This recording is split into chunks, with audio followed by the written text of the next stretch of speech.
Hello students, अब हम एक नई वीडियो लेके आ चुके हैं। इसका नाम है मोल कॉन्सेप्ट। ठीक है, तो मोल कॉन्सेप्ट के इसके पहले मैं 4 वीडियो आपको अपलोड कर चुका हूँ। ये 5वां वीडियो आ रहा है। आज हम बात कुछ विशेष करने वाले हैं। आपने एक टर्म सुना होगा, नहीं सुना तो इस साल सुनेंगे आप 11th में। यदि आप 11th पास कर चुके हैं, 12th में हैं तो जानते हैं। ये लिखा है एक शब्द percentage composition. Percentage composition, percentage composition, percentage composition of compound.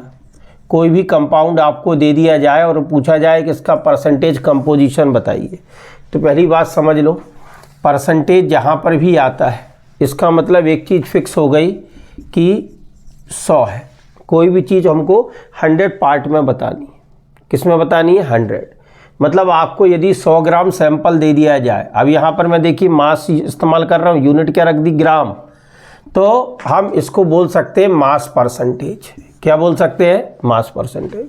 आपको 100 ग्राम सैंपल दे दिया जाए तो उसमें कंस्टिट्यूएंट एलिमेंट कितने कितने ग्राम प्रेजेंट है, ये आपको बताना होता है परसेंटेज कंपोजिशन में। जैसे एक एग्जांपल ले रहा हूँ, जैसे आपके सामने मैं ले लूँ CH3COOH। CH3COOH ये काय का फार्मूला है? बताइए किस चीज़ का है? Acetic acid. 10th में पढ़ा होगा आपने। इसका सोर्स क्या होता है? विनेगर। ओके, अब इसमें कौन कौन से एलिमेंट है? देखिए, कार्बन है, हाइड्रोजन है और ऑक्सीजन है। एटोमिसिटी बताइए, एक शब्द मैं सिखा चुका हूँ आपको। इनकी एटोमिसिटी क्या है? जरा मिला के लिख दो। कार्बन कितने हैं? 2 हैं। हाइड्रोजन कितने हैं? 3 और 1 4 हैं। और ऑक्सीजन कितने हैं? 2 हैं। बात समझ में आ रही है? तो इसका मॉलिक्यूलर फार्मूला क्या बन गया? जरा चेक करिए आप। C2H4O2। तो ये इसका मॉलिक्यूलर फार्मूला बन गया। अब ये एसिटिक एसिड है। तो अब मान लीजिए इस एसिटिक एसिड का 100 ग्राम सैंपल हमारे पास है, 100 ग्राम सैंपल हमारे पास है। तो उसमें कुछ कंट्रीब्यूशन किसका होगा? कार्बन का। कुछ हाइड्रोजन का परसेंटेज होगा और कुछ किसका होगा? ऑक्सीजन का परसेंटेज होगा। बात समझ में आ रही है ना? कुछ कार्बन का होगा, कुछ हाइड्रोजन का होगा। ये तो इस 100 gram sample of acetic acid में कार्बन का परसेंटेज कितना होगा, हाइड्रोजन का परसेंटेज कितना होगा, ऑक्सीजन का परसेंटेज कितना होगा, इसी का एनालिसिस किया जाता है इस टॉपिक में, जिसका नाम है परसेंटेज कंपोजिशन। जब भी परसेंट लिख दिया जाए तो इसका मतलब 100 तो फिक्स हो गया, क्योंकि अब यह ग्राम यूज कर रहा हूं तो ये मास परसेंटेज बोला जाएगा। क्या बोला जाएगा? मास, क्योंकि मास की यूनिट क्या है? ग्राम। तो ऐसा कोई भी एक कंपाउंड है, उसका या तो आपको फॉर्मूला दे देगा, या आपको कोई फेमस कंपाउंड है तो उसका नाम देगा, फार्मूला आपको आना चाहिए, और उसमें अलग अलग एलिमेंट का परसेंटेज निकालना आपको पड़ेगा कि 100 ग्राम सैंपल होगा तो क्या क्या है। तो कैसे निकालेंगे? इसके निकालने का एक तरीका देखें आप, जो मैं आपको बताता हूँ। क्या है कि जब भी ऐसा कोई क्वेश्चन आए, जैसे मान लीजिए मैं इसी क्वेश्चन को लेके आगे बढ़ता हूँ कि यदि क्वेश्चन आता है कैलकुलेट दी, क्या आता है? Calculate the percentage composition of, percentage composition of acetic acid. मान लीजिए ये आ गया। ठीक है, तो एसिटिक एसिड का मॉलिक्यूलर फार्मूला क्या हो रहा है? C2H4O2। ये फार्मूला है, मॉलिक्यूलर फार्मूला। ठीक है, तो आप इसके लिए क्या करा करें, इसका एक स्टेप आप समझ लें कि इसको निकालने का तरीका क्या होने वाला है। जरा अब आप देखिए, क्या सबसे पहले आप जो भी कंपाउंड के बारे में चर्चा कर रही है, इसका आप GMM निकाल लें। GMM का फुल फॉर्म क्या बताया था? ग्राम मोलर मास, या मोलर मास निकाल के रख लें। ठीक है, तो अब इसका मोलर मास कितना है जरा चेक करें। कार्बन कितने हैं यहाँ पर? 2। एक कार्बन का मास कितना है? 12। तो ये हो गया 24, प्लस हाइड्रोजन एक का 1 होता है, यहाँ 4 हाइड्रोजन दिख रहे हैं, 4 हुआ। एक ऑक्सीजन नहीं है यहाँ, कितने ऑक्सीजन है? 2। तो 16 2 जा कितना हो गया? 32। टोटल करो जरा, कितना हो गया? 60 ग्राम। कितना हो गया? 60 ग्राम पर मोल। यूनिट के साथ लिखना है आपको, 60 ग्राम पर मोल। ठीक है। तो ऐसा अलग अलग कंपाउंड का मोलर मास निकाल लीजिए सबसे पहले आप, ठीक है। और इस फॉर्मूले को आप अप्लाई करिए। जिस एलिमेंट का परसेंटेज पूछा जाए, एलिमेंट का परसेंटेज बराबर एटॉमिक मास उस एलिमेंट का, और उससे एटॉमिसिटी से उसको मल्टीप्लाई करना है। एटॉमिसिटी जानते हो, जैसे कार्बन की संख्या 2 है, यहाँ पर हाइड्रोजन की संख्या 4 है, ऑक्सीजन की संख्या 2 है, ठीक है। Divided by molar mass GMM, और इसको काय से मल्टीप्लाई कर दीजिए 100 से, क्योंकि हमको काय में आंसर देना है परसेंटेज में। बात समझ में आ रही है? ओके, ये फार्मूला आपको याद रखना है, बस इसी का यूज़ करते हुए आपको आगे बढ़ जाना है। तो अब इसमें कितने एलिमेंट का परसेंटेज हम निकालेंगे?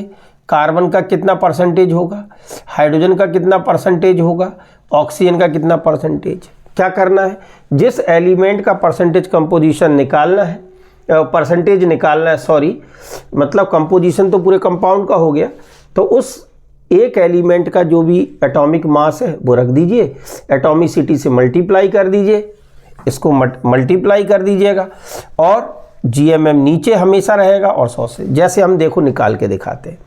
इसमें कितने एलिमेंट हैं? 3। एक कार्बन का परसेंटेज आएगा, दूसरा हाइड्रोजन का, और तीसरा किसका आएगा? ऑक्सीजन का परसेंटेज। बात समझ में आ रही है ना? Carbon, hydrogen and oxygen. तो जरा देखो कार्बन का एटॉमिक मास कितना होता है, बताओ मुझे। 12 होता है, 12। Very good. Number of atoms कितने हैं? 2। ये हो गया। इनटू क्या करूं मैं?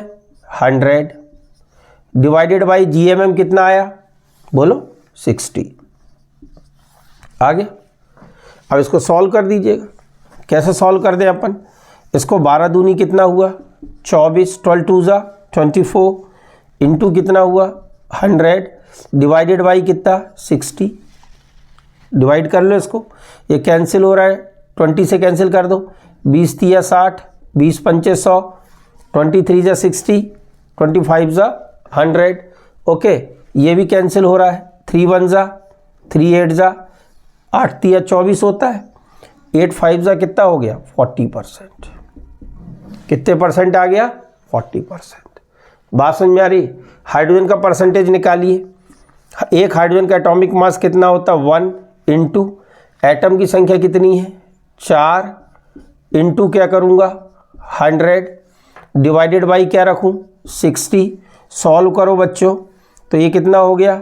4 इंटू 100 डिवाइडेड बाई बोलो 60, कैंसिल कर लो, 20 5 100, 20 3 60। ओके, अब आप देखिए इसको डिवाइड करें अपन, 5 4 जा 20, 5 के 20 होता है, तो 20 हो गया, और नीचे कितना? 3 से इसको डिवाइड करो, 3 6 जा 18, फिर इतना लगभग आंसर आ जाएगा 6.66%। ओके, अब जरा आप निकाल के देखें किसके बारे में। कार्बन हो गया, हाइड्रोजन हो गया, अब ऑक्सीजन। ऑक्सीजन का एटॉमिक मास कितना होता है जरा देखो, बोलो 16। एटॉमिसिटी कितनी है? 2। इंटू क्या लिखूँ मैं? 100 डिवाइडेड बाई कितना कर दूँ? 60। तो 16 दूनी कितना हो गया? 32। इंटू क्या हो गया? 100 डिवाइडेड बाई क्या हो गया? 60। 23 जा 25 जा, है ना। अच्छा, अब इसको डिवाइड कर लो आप, तो इसको यदि 3 5 15, ये हो गया आपका 150 के लगभग हो गया, 150, 2 5 10, 160, 5 दूनी 10।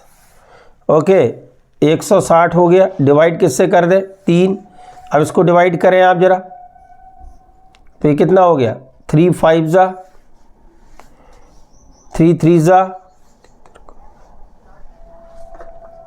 ठीक है, और बच गया 1, इतना परसेंटेज आ गया। ओके, क्लियर है? तो कैसे हम निकाल रहे हैं जरा आप चेक करें जरा। क्या करना है आपको?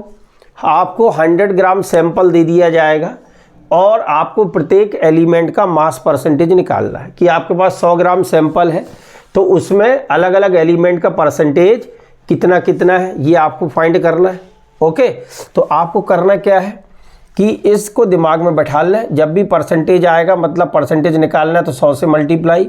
उसमें कौन कौन से एलिमेंट है देख लो, कार्बन, हाइड्रोजन, ऑक्सीजन। जैसे एसिटिक एसिड की बात करें, कार्बन एक एटम का मास लिख लो, उस एटॉमिसिटी मतलब कितने एटम की संख्या है उससे इंटू कर दो, डिवाइडेड बाई जीएमएम, पहले जीएमएम निकाल के रख लो, इंटू 100। जैसे कार्बन के केस में फिर से देख लो, कार्बन के कितने एटम थे जरा चेक करें, 2 एटम थे। कितने एटम थे?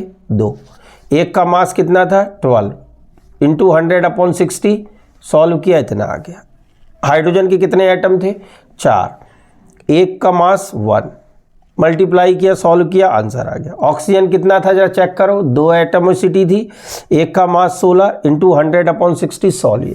अब आप ये भी चेक कर सकते हैं कि आपका आंसर सही आया कि नहीं।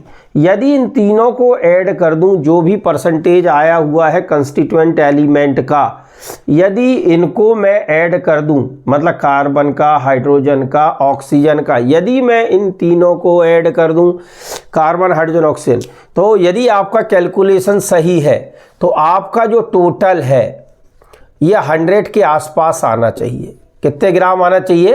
100 ग्राम। भाई परसेंटेज कंपोजिशन क्या एनालिसिस कितने सैंपल में कर रहे हैं? 100 ग्राम में। जरा ऐड करके देखिए, कार्बन का परसेंटेज हमने लिखा कितना? 40। इसका परसेंटेज हमने क्या किसका? हाइड्रोजन का कितना आया? 6.66। ऑक्सीजन का परसेंटेज कितना आया? देखें 53.33। जरा टोटल करके देख लो, ये कितना हो गया? दोनों को मिला लें तो 54 और 6 कितना हो गया? 60 और 40, ये बैठ गया अप्रॉक्सीमेशन में बिल्कुल 100। कितना आ गया? 100। मतलब हमारा जो कैलकुलेशन सही है कि नहीं ये भी आप कैलकुलेट कर सकते हैं। ये तो तरीका हो गया क्या? परसेंटेज कंपोजिशन का। तो कोई भी ऐसा क्वेश्चन आए तो कर सकते हो? बिल्कुल कर सकते हैं सर। परसेंटेज कंपोजिशन का मतलब ही है कि 100 ग्राम सैंपल है, उसमें जो भी कंस्टिट्यूएंट एलिमेंट है उनका मास परसेंटेज निकालना है। ठीक है, तो सबसे पहले फार्मूला आपको दिया जाएगा। यदि फार्मूला नहीं दिया जाता तो समझ लेना आपको सीधा डायरेक्ट कोई फेमस नेम होगा देगा। फार्मूला आप सोचिए, तुरंत ग्राम मोलर मास निकाल लीजिए और उसको हमेशा डिनोमिनेटर में रखिए, और जिस जिसका निकालना है उसके एक एटम का मास इंटू एटॉमिसिटी, और 100 से मल्टीप्लाई क्यों कर रहे हैं? क्योंकि हमको परसेंटेज में इसको क्या करना है? एक्सप्रेस करना है। बात हजम हो रही है? हो रही है। तो मेरा कहने का उद्देश्य इस ढंग से आप इसको सॉल्व करिए। अब उल्टा भी क्वेश्चन दे सकता है। क्या दे दे? मान लीजिए आपको ये दे दे 40%, 6.6%, 53.33%, और बोलेगा इसका फॉर्मूला निकालो। जरा इसका क्या निकालो? फॉर्मूला। ठीक है, याद रखना ये जीएमएम निकालना सिखा चुका हूँ। जिन बच्चों को ग्राम मोलर मास वगैरह निकालना सीखना हो तो पहले की वीडियो देख लो, उसमें कैसे ग्राम मोलर मास निकालते हैं अपन ये सिखाया गया है। बात समझ में आ रही? कॉपी पेन लेके बैठो, इसको नोट करते जाओ। अब मैं इसको मिटाने जा रहा हूँ, आप देख लें एक बार जरा अच्छे से, स्क्रीनशॉट वगैरह ले लो, आप पॉज करके लिख लो। ठीक है, यदि छोटा दिख रहा है जूम करके देख सकते हैं आप लोग। मतलब पढ़ने के लिए बहाने नहीं चाहिए कि सर थोड़ा स्मार्ट बोर्ड पर पढ़ाइए, ये पढ़ाइए। अभी जो आपको क्वालिटी मिल रही है उसको चेक करो। ठीक है, मिटा दूं तो अब मैं उल्टा सिखाऊंगा आपको कि यदि ये परसेंटेज ऐसे दे दिए जाए तो हम क्या निकाल सकते हैं? Molecular formula. वो कैसे निकालते हैं वो मैं आपको सिखाने जा रहा हूँ। तो ज़रा आगे बढ़ते हैं। तो और आंसर चेक करने के लिए टोटल करके देख लेना आप। ठीक है, ओके, चलिए बहुत अच्छी बात है। तो अब इसका जो उल्टा सीखें अपन कि यदि carbon percentage, hydrogen percentage, oxygen percentage दिया हुआ है तो इससे फार्मूला कैसे बनाएं। तो बच्चों टॉपिक का नाम मैं लिखता हूँ, ज़रा देखिएगा। अब जो है पहले तो फार्मूला समझ लो कितने टाइप के होते हैं। 2 फार्मूला आपको ज्ञान होना चाहिए, empirical formula and molecular formula. Empirical formula and molecular formula. ठीक है, शॉर्ट में इसको बोलेंगे EF और इसको बोलने वाले हम MF। Empirical formula and molecular formula. तो जरा हेडिंग बना लो, empirical formula and molecular formula. जरा अब ये कैसे क्या करते हैं अपन। ठीक है, तो अभी आपको जो देखिएगा कि एसिटिक एसिड का एग्जाम्पल यहाँ लिख लेता हूँ मैं। कार्बन कितना आया था? 40%। हाइड्रोजन कितना आया था? 6.66%। और ऑक्सीजन कितना आया 53.33%। अब इसी का यूज़ करके हम फार्मूला निकाल देंगे। तो वो कैसे निकालेंगे वो मैं आपको बताऊंगा। पहले ज़रा जल्दी से आप हेडिंग बना लें, मैंने इसको कॉर्नर में लिख लिया अपने आंसर को, empirical formula and molecular formula. ज़रा देखें अब क्या होता है, पहले एम्पिरिकल फार्मूला ये समझ लो, मॉलिक्यूलर फार्मूला क्या होता है ये समझ लो, फिर आगे बढ़ते हैं अपन, ठीक है। तो पहले ज़रा देखिए एम्पिरिकल फार्मूला, ठीक है। अब मैं डेफिनेशन लिखूंगा नहीं, मैं बोल दूंगा धीरे धीरे, आपकी इच्छा हो तो कॉपी में नोट करते चलिएगा। बात समझ में आ रही है ना? ओके। एम्पिरिकल फार्मूला क्या होता है? वह फार्मूला जो किसी कंपाउंड में उसके कंस्टिट्यूएंट एलिमेंट का क्या बताएगा, सिंपलेस्ट रेशो, ठीक है। क्या बताएगा, सिंपलेस्ट रेशो। बात समझ में आ रही है ना? जो किसी कंपाउंड में, या हम बोल सकते हैं सिंपल रेशो या सिंपलेस्ट रेशो बोल दिया। ध्यान से सुनिए, मैंने बोला किसी कंपाउंड में कंस्टिट्यूएंट्स एलिमेंट्स का जो सिंपलेस्ट रेशो बताए। इंग्लिश में मैं बोल देता हूं, आप लिख लीजिए, that formula which describe the simplest ratio of constituent element in one molecule. I repeat, that formula which describe the simplest ratio of their constituent elements in one molecule. ठीक है, तो एक मॉलिक्यूल में जो कंस्टिट्यूएंट एलिमेंट है उसका simplest ratio क्या है, सिंपलेस्ट रेशो क्या है, जरा आप देखें। जैसे मैंने अभी आपके सामने एसिटिक एसिड लिखा, इसका क्या फार्मूला होता है, CH3COOH होता है। तो इसमें कंस्टिट्यूएंट एलिमेंट क्या है जरा चेक करो, कार्बन है और हाइड्रोजन है और क्या है, ऑक्सीजन है। कौन कौन से एलिमेंट है, कार्बन, हाइड्रोजन और ऑक्सीजन। ये कार्बन है, ये हाइड्रोजन है और ये ऑक्सीजन। कार्बन की कितनी संख्या आ रही है जरा देखो, 2, 1 और 1 2। हाइड्रोजन की कितनी संख्या, नंबर्स कितने आ रहे हैं, 3 और 1 4, 3 और 1 4। ऑक्सीजन के कितने नंबर्स आ रहे हैं, 2। कितने आ रहे हैं, 2। कार्बन के नंबर्स कितने, 2। हाइड्रोजन के कितने, 4 और इसके कितने आ गए, 2।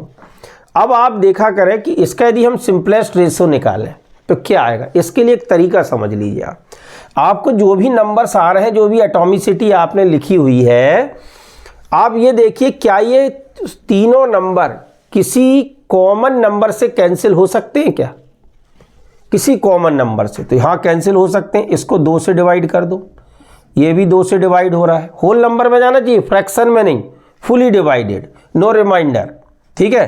तो यहाँ देखिए आप जरा, इसको भी 2 से डिवाइड कर दो। तो इसमें एक कॉमन नंबर में जो लिख रहा हूँ, या इसको मैं बोल दूँ कॉमन फैक्टर, n से शो करेंगे इसको, इससे डिवाइड हो रहा है तो कैंसिल करें जरा, 2 1 जा, 2 2 जा, 2 1 जा। तो कार्बन के नंबर कितने आए, 1। H की संख्या कितनी आई, 2। ऑक्सीजन की संख्या कितनी आई, 1। तो 1 लिखने की कोई ज़रूरत है नहीं, तो इसको मैं क्या लिख सकता हूँ, CH2O, CH2O। बात हजम हो रही है, हो रही है। तो ये जो CH2O आया, इसी को बोलेंगे हम empirical formula of acetic acid. अब ये आया क्यों, जब हमने इसको 2 से डिवाइड कर दिया, तो इसके लिए कॉमन फैक्टर क्या आ गया, 2। कॉमन फैक्टर क्या आ गया, 2। इसके लिए कॉमन फैक्टर क्या आया, 2 आया। बात समझ में आ रही है ना? तो ये 2 है। बात समझ में आ रही है? या ध्यान से सुने फिर से, किसी का भी एम्पिरिकल फार्मूला क्या है, मैंने बोला, आपने लिख लिया होगा उम्मीद है, that formula which describe the simplest ratio of constituent element in one molecule. Okay, जो सिंपल रेशो बता रहा है आपको। जैसे एसिटिक एसिड के बारे में दी हम बात करें तो क्या लिख दिया, CH3COH। कार्बन कितने थे इसमें, 2। हाइड्रोजन कितने थे, 4। ऑक्सीजन कितने, ये। तो रेशो बनाने के लिए आपको ये सोचना है, ये तीनों नंबर किसी एक कॉमन नंबर से कैंसिल हो सकते हैं क्या, कट सकते हैं क्या। तो हमने दिमाग लगाया कि हाँ सर ये 2 से कैंसिल हो सकता है। तो जो कॉमन फैक्टर है इसके लिए वो क्या है, 2 है। ठीक है। दूसरा एक एग्जाम्पल ले लेता हूँ जिससे बात समझ में आए। ठीक है, सिंपलेस्ट रेशो जो बताएगा उसी को हम क्या बोलने वाले हैं, बोलो। एम्पिरिकल फार्मूला लिखते चलना भाई, मैं मिटाते जा रहा हूँ। आप रोक के स्लो इसमें भी देख सकते हैं, रोक सकते हैं, पॉज कर सकते हैं, लिख सकते हैं। जैसे मान लीजिए मैं बात करना चाहूँ, किसके बारे में बात करूँ, चलो जैसे आपने कंपाउंड सुना होगा 10th क्लास में, बेंजीन। बेंजीन का क्या फार्मूला होता है, बोलो जल्दी, C6H6। क्या होता है, C6H6। जरा इसमें देखिए कौन कौन से एलिमेंट है, कार्बन है और क्या है, हाइड्रोजन है। कार्बन की एटॉमिसिटी कितनी है, जरा चेक करें जरा। एटॉमिसिटी इसकी कितनी है, 6, इसकी भी कितनी है, 6 है। क्या ये दोनों नंबर किसी कॉमन नंबर से डिवाइड हो सकते हैं, यस सर हो सकते हैं। कैसे, 6 को ये भी 6 से डिवाइड हो सकता है, ये भी 6 से डिवाइड हो सकता है। तो इसके लिए हम बात करें कॉमन फैक्टर क्या हो रहा है, कॉमन फैक्टर को मैंने काय से शो किया हुआ है, n से। तो ये n बराबर यहाँ पर क्या आ रहा है, 6। कैंसिल कर दीजिए, जो आ रहा है वो लिख दीजिए। तो कार्बन की संख्या भी 1 आ गई, H की संख्या भी 1 आ गई। तो इसको मैं क्या लिख सकता हूँ, जरा ध्यान से देखिए, CH। ये एम्पिरिकल फार्मूला, 1 लिखने की ज़रूरत नहीं है। एम्पिरिकल फार्मूला किसका हुआ बच्चों, ये बेंजीन का। किसका हो गया, ये बेंजीन का। ऐसा किसी के लिए भी निकाल लो। तो इसमें आप देख रहे हैं कि कॉमन फैक्टर वो है जिससे सभी जो कांस्टेंट एलिमेंट है उनके एटॉमिसिटी कैंसिल होनी चाहिए। ऐसा नहीं, यदि एक के लिए भी नहीं हुआ तो फिर हम उसको नहीं बोल सकते। जैसे H2SO4, मान लीजिए मैं H2SO4 ले लेता, ठीक है, इसका नाम क्या है बताओ, सल्फ्यूरिक एसिड। वेरी गुड, कुछ बच्चे मेरे साथ बोलते भी हैं बीच बीच में, तो अच्छी बात है। जैसे मान लीजिए मैं बात कर रहा हूं जैसे H2SO4, जरा H2SO4 में जरा हम देखें कौन कौन से एलिमेंट है। H है और क्या है, सल्फर है और क्या है, जरा देखो ऑक्सीजन है। जरा इनकी एटॉमिसिटी बताएं, जरा एटॉमिसिटी बता चुका हूं पिछले वीडियो में मैं आपको। एटॉमिसिटी इसके कितने आ रहे हैं, 2। हाइड्रोजन की संख्या कितनी है, 2। ऑक्सीजन की संख्या कितनी है, 4। इसकी संख्या कितनी है, 1। अब इसके लिए कॉमन फैक्टर सोचिए आप क्या हो सकता है। ऐसी कोई संख्या है जिससे चारों डिवाइड हो सकते हैं, नहीं है। आप इसको यदि 2 से डिवाइड करोगे तो ये तो हो जाएगा, लेकिन ये फ्रैक्शन में चला जाएगा। ये 2 आ जाएगा लेकिन ये बीच में का 0.5 हो जाएगा। आप 3 से डिवाइड करो फिर भी नहीं हो सकता। तो इसके लिए कोई भी कॉमन फैक्टर आपको समझ में नहीं आ रहा है। किससे डिवाइड, क्योंकि 1 से डिवाइड करने का तो कोई मतलब नहीं बेटा, आंसर वही का वही आ जाएगा, ठीक है। तो इसके लिए हम कॉमन फैक्टर n बराबर 1 मान लेंगे और इसका एम्पिरिकल फार्मूला हम यही लिखेंगे, ये सिंपलेस्ट है, मतलब H2SO4, यही इसका एम्पिरिकल। तो जिसमें आपको सिंपलेस्ट रेशो निकालने में कोई कॉमन फैक्टर समझ में नहीं आ रहा है तो आप n इज इक्वल टू क्या मान लें, 1, और जो कंपाउंड आपको दिया हुआ है वही उसका क्या मान लिया जाएगा, एम्पिरिकल फार्मूला। बात क्लियर है। तो इसका कॉमन फैक्टर क्या हो गया, 1 हो गया, ठीक है। जैसे मान लीजिए आप C2H6 की बात कर लें, ईथेन, C2H6 देखो, ईथेन। तो इसमें कार्बन कितनी संख्या है, 2। हाइड्रोजन की संख्या कितनी है, जरा चेक करें। यहाँ पर सिस्टमेटिक लिखें, यदि कार्बन यहाँ हाइड्रोजन 2, यहाँ 6, कोई है जिससे डिवाइड हो सकता है, 2 से करके देख ले, करके देख लो, हो गया, हो गया कि नहीं। ये हो गया 2 1 जा 2 3 जा। तो कार्बन तो 1 आया, हाइड्रोजन कितना आया, 3। तो इसके लिए कॉमन फैक्टर बोलो क्या हुआ, 2। तो ये एम्पिरिकल फार्मूला हो गया, किसका हो गया, C2H6 का, और इसका नाम क्या है, ईथेन। लेकिन यदि मैं बात करूं, किसकी बात करूं, CH4 मीथेन की, इसकी बात मैं यदि करता हूं तो जरा देखो, इसमें कार्बन और यहाँ हाइड्रोजन, इसकी संख्या कितनी है, 1। इसकी संख्या कितनी है, 4। क्या इसको डिवाइड कर सकते हो, 1 से कर देंगे तो वही आंसर आ जाएगा, 2 से करोगे तो फ्रैक्शन में चला जाएगा। तो जब ऐसा संभव नहीं है तो n हम 1 मान लेते हैं। कॉमन फैक्टर क्या मान लिया, 1। और इसका ये जो CH4 फार्मूला ही है, इसी को हम क्या मान लेते हैं, एम्पिरिकल फार्मूला। क्या मान लेते हैं, एम्पिरिकल फार्मूला। बोलो क्लियर है बात। तो एक बार मैं रिवाइज कर देता हूं, जो आपने लिखा वो चेक कर लीजिए। क्या कर ले चेक, कि एम्पिरिकल फार्मूला की डेफिनेशन क्या है, that formula which describe the simplest ratio of their constituent element in one molecule of compound. एक मॉलिक्यूल में जितने भी कंस्टिट्यूएंट एलिमेंट हैं उनका जो सिंपलेस्ट रेशो है वही क्या कहलाता है, एम्पिरिकल फार्मूला। बोलो क्लियर है। तो आपको इसके लिए कोई भी क्वेश्चन में कैसा दिया जाएगा, चाहे कंपटीशन में हो चाहे कहीं पर भी हो, आपके जेई में, नीट में, 11th क्लास में भी क्वेश्चन आ सकता है। तो आपको सबसे पहला काम ये करना है बच्चों कि आपको क्या करना है, कंस्टिट्यूएंट एलिमेंट के नंबर्स मतलब उसकी एटॉमिसिटी लिख लीजिएगा। फिर विचार करिएगा ये किसी कॉमन नंबर से कैंसिल हो सकते हैं क्या, फ्रैक्शन में नहीं जाना चाहिए, वो कॉमन फैक्टर होगा अपना 1। ठीक है, ओके। तो आई थिंक ये क्लियर है, बोलो क्लियर है, वेरी नाइस। अब हम आपको मॉलिक्यूलर फार्मूला के बारे में बताते हैं। किसके बारे में, मॉलिक्यूलर फार्मूला।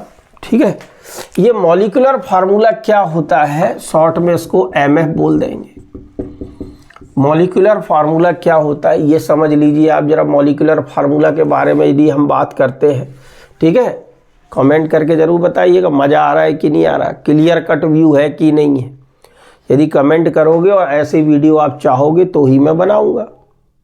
ठीक है, जरा समझते चलें कॉपी में। मॉलिक्यूलर फार्मूला, मॉलिक्यूलर फार्मूला वो है जो ये exact number of constituent element बता देता है। Constituent elements, exact number of constituent elements में कैसे, जरा इसी एसिटिक एसिड को ले लो। ठीक है, पहले इसकी डेफिनेशन लिख लो, मैं बोल देता हूँ, 11th में लिखना पड़ता है बेटा एग्जामिनेशन में। तो मॉलिक्यूलर फार्मूला को क्या इसकी डेफिनेशन लिखें आप लोग, that formula which describe the that formula which describe the exact number of constituent atoms in a molecule is called molecular formula. I repeat, that formula which describe the exact number of constituent element in a molecule is called molecular formula. ठीक है, अब इसको समझ लो, जो वास्तविक संख्या बताता है कि किसी एटम की एटॉमिसिटी क्या है। ठीक है, एक मॉलिक्यूल में एग्जैक्ट नंबर बताएगा। ओके, जैसे देखिए एसिटिक एसिड का क्या फार्मूला था, CH3COOH, ये फार्मूला था बच्चों, CH3COOH। तो इसमें देखिए कंस्टिट्यूएंट एलिमेंट कौन से हैं, ये किसका फार्मूला लिखा है मैंने, एसिटिक एसिड का। अब आप देखिए इसमें कंस्टिट्यूएंट एलिमेंट कौन कौन से हैं, कार्बन है, कौन से हाइड्रोजन है और ऑक्सीजन। कार्बन की वास्तविक संख्या क्या है, एग्जैक्ट नंबर क्या है, 1 और 1 2। हाइड्रोजन की संख्या क्या है, मतलब एटॉमिसिटी, दूसरे शब्दों में बोले 3 और 1 क्या हुआ 4। ऑक्सीजन कितने हुए, 1 और 1 2। तो अब आप देखो कि ये आ गए आपके एग्जैक्ट नंबर, ये नंबर्स हैं आपके। तो अब हम इसको क्या करेंगे, नंबर को इनके नीचे लिख दिया जाएगा। मतलब C के नीचे क्या लिख दूं 2, H के नीचे क्या लिख दूं 4, ऑक्सीजन के नीचे क्या लिख दूं 2। ये जो आ गया एसिटिक एसिड का, इसी का नाम है मॉलिक्यूलर फार्मूला। इसी को हम क्या बोलने वाले हैं, मॉलिक्यूलर फार्मूला। मतलब कि वास्तविक संख्या जो बताता है वही मॉलिक्यूलर फार्मूला है। हजम हो रही बात, ऐसा। ठीक है, तो एक देखिए कि जो मॉलिक्यूलर फार्मूला एग्जैक्ट नंबर बता रहा है, तो अब हम एक रिलेशन निकाल सकते हैं। कैसे, देखिए यदि आपको कोई किसी कंपाउंड का एम्पिरिकल फार्मूला दे दिया जाए, तो आप क्या मॉलिक्यूलर फार्मूला निकाल लेंगे, हाँ सर निकाल लेंगे। कैसे, अब आप देखिए ये C2H4O2 कैसे आया। आपको यदि CH2O पता होता, एम्पिरिकल फार्मूला क्या, CH2O एसिटिक एसिड का भी निकाला था अपन ने, तो क्या हम इस फार्मूले से इस फार्मूले तक पहुंच सकते हैं। यदि आपको एम्पिरिकल फार्मूला दे दिया जाए और बोले बताओ इस कंपाउंड का मॉलिक्यूलर फार्मूला क्या है, तो क्या हम एम्पिरिकल फार्मूले से मॉलिक्यूलर फार्मूले तक पहुंच सकते हैं, हाँ सर पहुंच सकते हैं। हमको उस कॉमन फैक्टर की जरूरत होगी कि जिसका यहां पर मल्टीप्लाई करें तो ये हो जाए। तो याद करो एसिटिक एसिड के लिए हमने कॉमन फैक्टर क्या निकाला था, 2। क्या निकाला था, 2। भाई इस संख्या को किसी से आपने कॉमन नंबर से डिवाइड किया था, अभी थोड़ी देर पहले आपने देखा, तो वो क्या था 2 था, बिल्कुल था सर। तो जरा इसमें 2 से मल्टीप्लाई कर दूं, तो यहाँ कुछ नहीं लिखा है, मतलब क्या है 1, यहाँ 2 लिखा है, यहाँ पर 1, तो 1 में 2 से मल्टीप्लाई करो तो 2 1 ज़ा 2, 2 से मल्टीप्लाई करो 2 2 ज़ा 4, और इसमें 1 से मल्टीप्लाई करें। तो हमने देखा कि यदि इंपीरिकल फार्मूले पे कंपाउंड के कॉमन फैक्टर से मल्टीप्लाई कर दूं तो मुझे क्या प्राप्त हो जाएगा, मॉलिक्यूलर फार्मूला। बात समझ में आ रही कि नहीं आ रही है?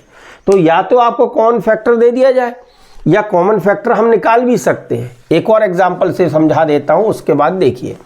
जैसे कह दे कि ये जो बेंजीन है C6H6 था, तो ये जो लिखा था इसको क्या बोलते हैं अपन, मॉलिक्यूलर फार्मूला।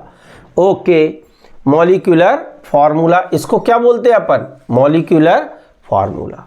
ओके, इसको मॉलिक्यूलर फार्मूला बोल रहे थे। अब यदि आपको दे दे, यदि किसी कंपाउंड का इंपीरिकल फार्मूला CH है, if the empirical formula of compound is CH, then find out molecular formula of the compound. Question क्या है, if the empirical formula of any compound is CH, then find out its molecular formula. तो आपको किसका ज्ञान होना जरूरी है, N का। किसका ज्ञान होना जरूरी है, N का। यदि N पता चल जाए तो आप इसमें मल्टीप्लाई कर दीजिएगा, ये मिल जाएगा। बात समझ में आ रही है? तो N अभी निकाला था, इसके लिए 6 से डिवाइड किया था अपन ने। तो यदि हम कह सकते हैं ये 1 1 है तो 6 1 ज़ा 6, मतलब ये मॉलिक्यूलर फार्मूला हो गया, मल्टीप्लाई बाई N, और N की वैल्यू यहाँ पर कितनी है 6, यहाँ पर N की वैल्यू कितनी थी 2। तो मैं कह सकता हूँ आपको कि ये मॉलिक्यूलर फार्मूला, ध्यान से सुनिए, एक फार्मूला हम फाइनल कर रहे हैं, molecular formula is equal to N into empirical formula. ये हमारा रिजल्ट आ गया। मतलब यदि आपको इंपीरिकल फार्मूला दे दिया जाए तो उसमें आप N से मल्टीप्लाई कर दीजिएगा, काय में कन्वर्ट हो जाएगा मॉलिक्यूलर फार्मूले में। इसको नोट करके बॉक्स में बंद कर लीजिए। यदि आपको डायरेक्ट रिजल्ट याद है तो भी आपका काम हो जाएगा। Molecular formula is equal to N into EF। बोलो क्लियर है? तो 2 फार्मूले हो गए, कौन, इंपीरिकल फार्मूला, क्या डेफिनेशन थी 11th में, तो बेटा याद करना पड़ेगा, डेफिनेशन दिमाग में रखना पड़ेगा। That formula which describe the simplest ratio of their constituent element in one molecule. Molecular formula क्या है कि that formula which describe the exact number of constituent atom in a molecule. हजम हो रही है बात? बिल्कुल हो रही है। What is the relationship between molecular formula and empirical formula? बोलो, रिलेशन क्या है? रिलेशन है कॉमन फैक्टर से क्या कर दें, मल्टीप्लाई। अब मान लो ये कॉमन फैक्टर आपको नहीं दिया तो ये निकालना पड़ेगा। कैसे निकालेंगे, चेक करते हैं, जरा देखिए। याद रखिएगा एक बात, इसको मैं मिटाने जा रहा हूं। N की वैल्यू कैसे निकालते हैं, उसका फार्मूला कैसे आएगा, जरा ये आप देखिए। देखिए भाई, यदि मैंने यहां पर लिखा C2H4O2, ये क्या था, MF ऑफ एसिटिक एसिड। ठीक है भाई, वेरी गुड। और यहां मैंने लिखा था CH2O। जरा देखें ये N की वैल्यू कैसे निकालेंगे अपन। ये देखिए CH2O, ये क्या था, empirical formula of acetic acid. तो जैसे मॉलिक्यूलर फार्मूला के मास को हम क्या बोलते हैं, मोलर मास। इसको क्या बोलते हैं, GMM। GMM क्या होता है, मॉलिक्यूलर फार्मूला का मास। ठीक, वैसे ही हम इंपीरिकल फार्मूला यदि हमको पता है तो इसका हम क्या निकाल लेंगे, इंपीरिकल फार्मूला मास। GMM लिखा मतलब ग्राम मोलर मास, GMM मतलब ग्राम मोलर मास। तो जैसे हम किसी मॉलिक्यूलर फार्मूले का मास निकालते हैं तो वो GMM होता है। वैसे ही यदि हम, ध्यान से सुनिएगा, ध्यान से सुनिएगा, एम्पिरिकल फार्मूला का मास निकालेंगे तो एम्पिरिकल फार्मूला मास। देखो कैसे, यदि मैं इसका GMM निकालूं तो कार्बन कितने हैं, 2, हाइड्रोजन कितने हैं, 4, ऑक्सीजन 2 है, तो 12 दूनी 24, 12 2 ज़ा 24, प्लस 4 16 2 ज़ा 32, ओके, 16 दूनी 32। तो टोटल किया तो ये कितना आ गया था, 60 ग्राम पर मोल है। अभी मैंने 60 ग्राम लिख दिया। ओके, ऐसे ही जरा CH2O का निकालिए, जरा CH2O का इंपीरिकल फार्मूला का ध्यान से देखिए, एक कार्बन है 12, हाइड्रोजन कितने हैं 2, ऑक्सीजन कितने हैं 16, 16 2 30 आ गया 30 ग्राम। मतलब क्या हो रहा है, अब आप देखिए इनमें जीएमएम और इसमें कुछ रिलेशन समझ में आ रहा है आपको? हाँ आ रहा है। इसका ये क्या हो रहा है, जस्ट आधा हो रहा है, इसका जस्ट क्या हो गया, आधा हो गया। मतलब कॉमन फैक्टर वाला काम यहाँ पे आ गया। देखिए आप, बात समझ में आ रही है ना। और हमको एन ही निकालना है, तो हम एन में क्या करें, इस जो भी किसी कंपाउंड का जीएमएम है उसको इंपीरिकल फार्मूला मास से क्या कर दें, डिवाइड कर दें। भाई रिलेशन क्या आ रहा है, डबल का। तो एन इज इक्वल टू क्या आ गया, जीएमएम डिवाइडेड बाई क्या आ गया, इंपीरिकल फार्मूला मास। कैसे, इसका जीएमएम कितना है 60, इसका 30, कॉमन फैक्टर कितना आ गया 2, और वही 2 था, इसमें कॉमन फैक्टर क्या था 2। बात समझ में आ रही है ना। तो ये फार्मूला आपके काम का आ जाएगा कि n is equal to GMM upon empirical formula mass. तो कभी भी आपको कोई भी क्वेश्चन आए कि इसका कॉमन फैक्टर बताइए, ठीक है, तो सबसे पहले मॉलिक्यूलर फार्मूले से सिंपलेस्ट रेशो बना लो, जीएमएम से इंपीरिकल फार्मूला मास को क्या कर दो, डिवाइड कर दो। जैसे एग्जांपल एक क्वेश्चन से समझते हैं। एक क्वेश्चन कि इफ बेंजीन के लिए बात करें, इफ फॉर बेंजीन, बेंजीन क्या होता है C6H6, ठीक, उसका मॉलिक्यूलर फार्मूला दिया है। If suppose molecular formula of benzene is C6H6, then what will be its empirical formula, तो वो तुम निकाल लोगे क्या होता है CH। इसका क्या आ गया, इंपीरिकल फार्मूला मास, इसको ऐसा लिख लेते हैं शॉर्ट में, ठीक है CH। अब इसके लिए कॉमन फैक्टर बताइए, तो आप क्या करो, n is equal to GMM upon empirical formula mass रख दो। इसका जीएमएम कितना है फाइंड करिए, 12 6 बोलो बोलो जल्दी, 72 प्लस हाइड्रोजन का 1 तो 6 है, कितना आ गया 78 ग्राम। कितना आ गया है जीएमएम 78 ग्राम। इसका निकालो कितना हो रहा है, 12 और 1 13 ग्राम। कैंसिल हो रहा है, कितना आ गया 6। तो यहाँ कॉमन फैक्टर आपको समझ में आ गया क्या 6। बात समझ में आ रही है ना। तो ये फार्मूला आपके बहुत काम का है। तो जब भी हम मॉलिक्यूलर फार्मूला निकालेंगे MF, तो n इंटू क्या कर देंगे इंपीरिकल फार्मूला, और n की वैल्यू कैसे निकालेंगे, ऐसे जीएमएम अपॉन इंपीरिकल फार्मूला मास। बोलो क्लियर है ये बात कि n भी निकालते आना चाहिए। तो हमको gram molar mass upon empirical formula mass करना पड़ेगा, और MF is equal to n into A. अच्छा एक बात और, क्वेश्चन थोड़ा स्टैंडर्ड का बनाना होगा। तो ये ग्राम मोलर मास वैसे प्रश्न में दे दिया जाता है बेटा, और नहीं दिया जाएगा तो ये रिलेशन जो आपको पहले बता चुका हूँ मैं, GMM is equal to 2 into vapour density. ये भी आपको ध्यान रखना है। आपको हो सकता है ग्राम मोलर मास ना दिया जाए, तो आपको कोई टेंशन नहीं लेना। आप पिछले वीडियो देख चुके हैं जिसमें रिलेटिव डेंसिटी वगैरह बताया था, वेपर डेंसिटी वगैरह बताया था, कैलकुलेशन ऑफ GMM। तो वेपर डेंसिटी जो है इसको शॉर्ट में अपन VD बोलते हैं। इसको 2 से आप मल्टीप्लाई कर दीजिएगा तो क्या निकल के आ जाएगा, ग्राम मोलर मास। बात समझ में आ रही है ना। तो gram molar mass is equal to 2 into vapour density. बात हजम हो रही है, ठीक है। तो कहने का उद्देश्य क्या हो गया कि ये 3 फार्मूले आपको काम पड़ेंगे, ठीक। अब आप सोचेंगे कि सर अभी आपने ये बताया था कि यदि आपको परसेंटेज कंपोजिशन दे दिया जाए, परसेंटेज कंपोजिशन डायरेक्ट दे दिया जाए, तो क्या हम इससे इंपीरिकल फार्मूला मॉलिक्यूलर फार्मूला निकाल सकते हैं? हाँ निकाल सकते हैं। पहले मुझे क्या निकालना पड़ेगा उसके लिए, इंपीरिकल फार्मूला। इंपीरिकल फार्मूला निकल जाएगा यदि मान लो, तो बस मुझे n की वैल्यू पता करनी पड़ेगी। n की वैल्यू कैसे पता करनी पड़ेगी, ग्राम molar mass upon empirical formula मास। भाई जब तुमको इंपीरिकल फार्मूला पता चल गया तो आप उसका सम कर दोगे सभी एटम का, तो क्या निकल आएगा एटॉमिक मास। अब बोलोगे सर जीएमएम आपको उस न्यूमेरिकल में दिया जाएगा, न्यूमेरिकल में जीएमएम दिया जाएगा। यदि जीएमएम नहीं दिया तो क्या दे देगा, वेपर डेंसिटी। इस वेपर डेंसिटी को आप 2 से मल्टीप्लाई कर दीजिएगा तो क्या निकल के आ जाएगा, GMM।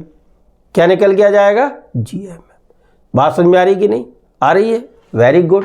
ओके, तो 2 से मल्टीप्लाई कर दोगे ये, तो जो भी आपको EF है उसमें N से मल्टीप्लाई कर दोगे तो क्या निकल के आ जाएगा? MM। बात समझ में आ रही है?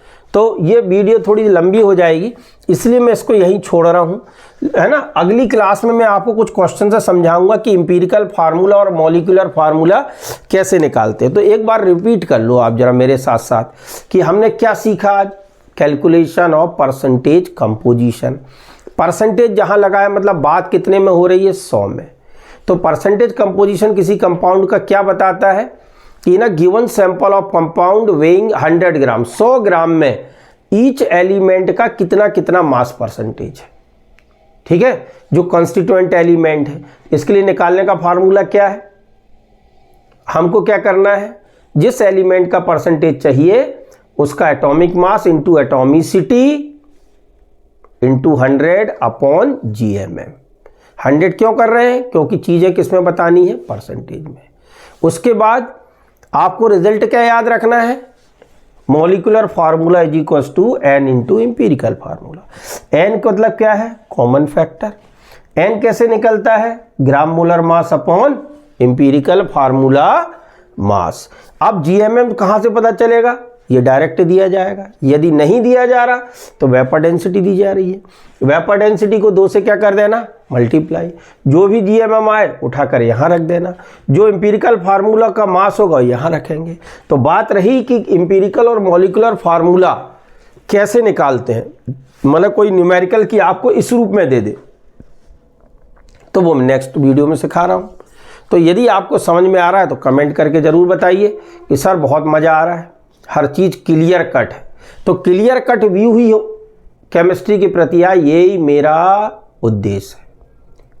तो बस यदि आप चाहते हैं कि ऐसे सारे कॉन्सेप्ट मैं वीडियो के रूप में आपको प्रदान करूं तो ज़रा अब आप क्या करें, सबको पता है, वीडियो को लाइक करें, चैनल को सब्सक्राइब करें और अपने फ्रेंड को शेयर करें। जो यहाँ वहाँ कोचिंग में लोग सीख रहे हैं उससे अच्छा आप सीख रहे हैं। अब नेक्स्ट क्लास में पहले एम्पिरिकल मॉलिक्यूलर फार्मूला कराऊंगा मैं, और उसके बाद NCERT की जो एक्सरसाइज होती है वो लेकर के क्वेश्चन सॉल्व करते जाऊंगा। आप देखिएगा बहुत मज़ा आने वाला है। बस आप एक रजिस्टर बना लीजिए बहुत शानदार, उसमें लिखते चले जाइए। बात समझ में आ रही है? ठीक है बच्चों, तो चैनल को सब्सक्राइब करें, लाइक करें, शेयर करें, कमेंट करके ज़रूर बताएं कि कोई दिक्कत आपको आ रही है तो मैं उसको दूर करने की कोशिश करूँगा। मैं अभी तक मैं ऑफलाइन मोड पे ही पढ़ाता रहा, बच्चों के आग्रह पर ये बना रहा हूँ वीडियो। ठीक है, बस कमी बस यही है कि मेरे पास अभी डिजिटल बोर्ड नहीं है, स्मार्ट बोर्ड नहीं है। स्मार्ट बोर्ड, वाइट बोर्ड पे काम चल रहा है। तो समझ में आ रहा है, आप जूम करके देख लें, पॉज करके देख लें, लेकिन ध्यान लगा के पढ़ें तब बात है। ओके, तो मिलते हैं नेक्स्ट वीडियो में। नमस्कार, जय हिंद।